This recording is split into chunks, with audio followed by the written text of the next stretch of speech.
After reading this unexpected news, we may not have reached global peak gold production after all. Let's explore.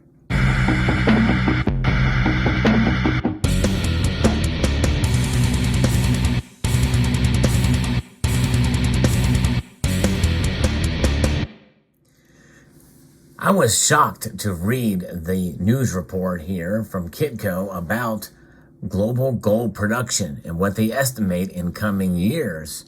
Greetings, members one and all of the Salivation Nation. If you enjoy stories like this where I cover the news of precious metals, I hope you will consider subscribing and pressing that thumbs up button down below.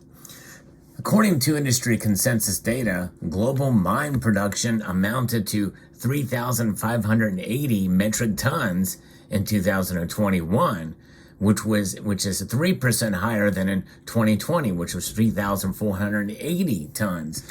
Now I'm going to stop right there because I did some more research, and we saw that global mine production, at least according to what we're showing here at Statista.com, in metric tons, have very different numbers. And apparently it had peaked around 2018, although 2018 and 2019 show pretty much exact same number. But that is kind of where it is at. But the actual numbers, according to what is listed here by this organization, are much higher than that for 2021. But regardless, it looks like that the peaks we're up to a new peak according to what the estimates are showing. China is the largest gold producing country, followed by Australia, Russia, and the United States. And I always thought that Russia was the second largest gold producing country out there. And so some of these numbers are really not seeming to jive here. But regardless, these are much higher numbers than what the peaks were shown before. In its recent report, the Department of Industry, Science, Energy, and Resources of the Government of Australia, which is maybe one of the reasons why they put themselves at number 2, said that the global gold mine production is forecast to increase by 2.2% to 3,660 tons in 2022. And again, that's metric tons, and that's exact same measurement as used by the other data that I'm quoting here. And this is kind of interesting to see where these estimates, and by the way, these are estimates on the other, but this is more hardcore, but that's a pretty big difference between the estimate and what's listed in how they show it according to the DISER. So global gold mine production is forecast to increase by that much. Production in China, the world's largest gold producing country, is expected to rise in 2022 as most mines in Shandong province resume production.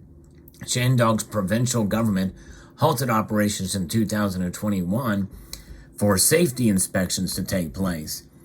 And we have to think about, too, another reason why it may be understandable why gold production may increase in China is because some of the supply chains are starting to come back together now, and the protests for the shutdowns over the COVID-19 pandemic.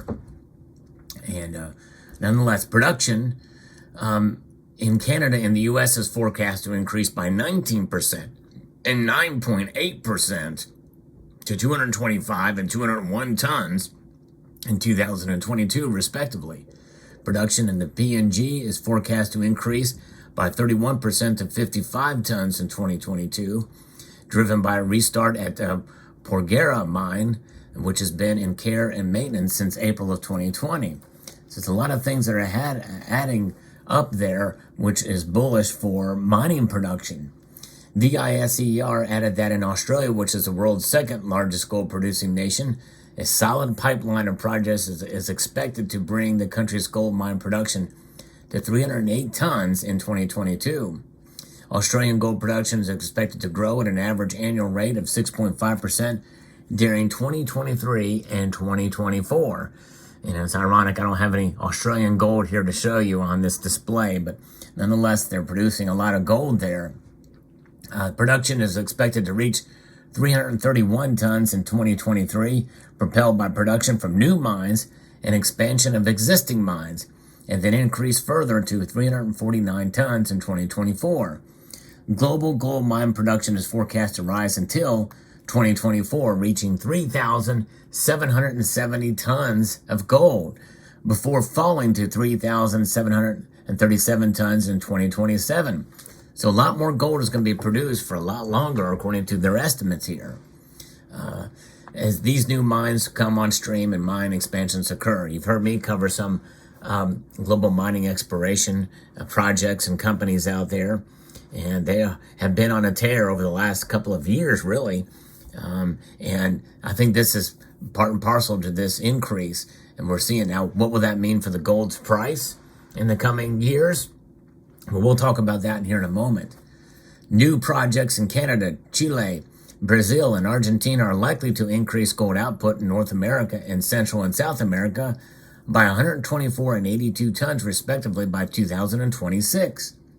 However, the DISER said that the expected decline in production after 2024 will be due to a closure of unprofitable gold mines in many parts of the world, adding that profitability will be squeezed by rising production costs and lower prices, which means that we may still have an inflationary environment by then. Importantly, the DISER noted that the continuation of strict environmental regulations and industry consolidation will see gold production in China fall over the outlook period. So according to this report, the primary risk to the global gold production forecast is the extent to which supply chain issues and labor or skill shortages continue to fall short term. Other downside risks to the forecast of gold production are weaker than expected gold prices and rising production costs. So in a scenario, higher gold producers would be expected to cease or cut back their operations. And that means essentially it forms sort of an infinite loop, as you will. As they cut back, that means gold will be rare, and then it'll go up in price. All these central banks are adding gold to their portfolio. It is expensive to mine gold. So that is one thing to consider here.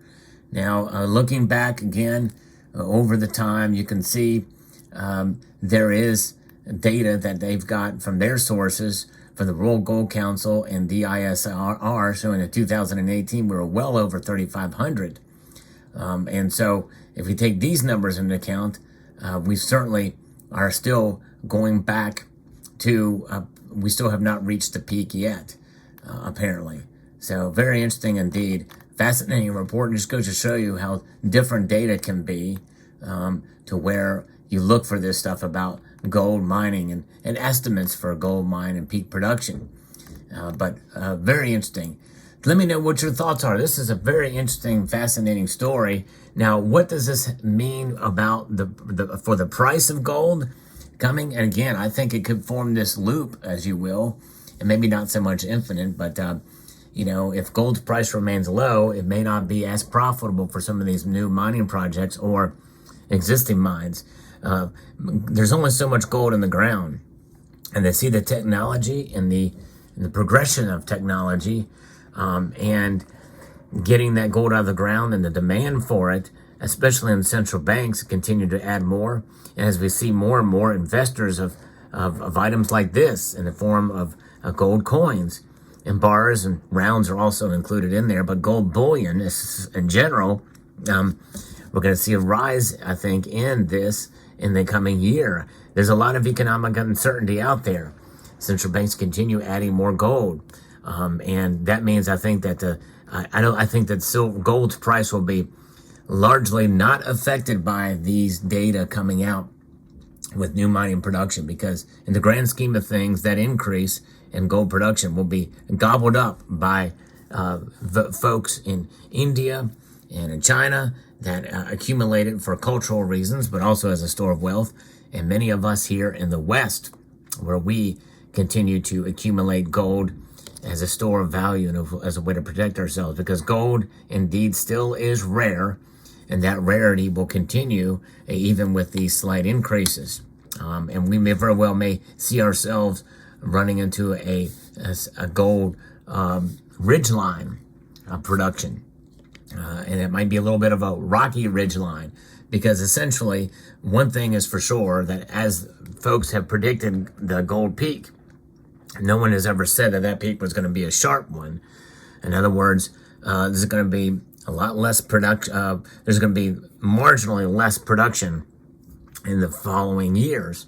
And I think once we really do get there, no matter how much technology, no matter how far we can dig and drill, when you realize you've reached peak production, I think that's when it's really going to make a difference in terms of the price, especially if it's rather dramatic.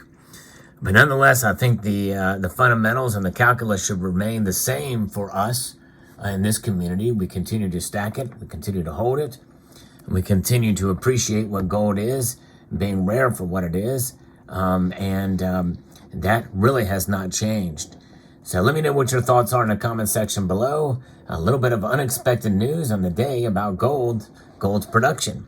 And we are no longer there at peak production yet. Still a ways to go if these estimates prove to be true. And again, they may not be according to other assessments that they mentioned there. So we'll find out. I'd like to extend a multitude of gratitude to all of you for taking the time to watch this video and to encourage you to please rate, share, comment, and subscribe.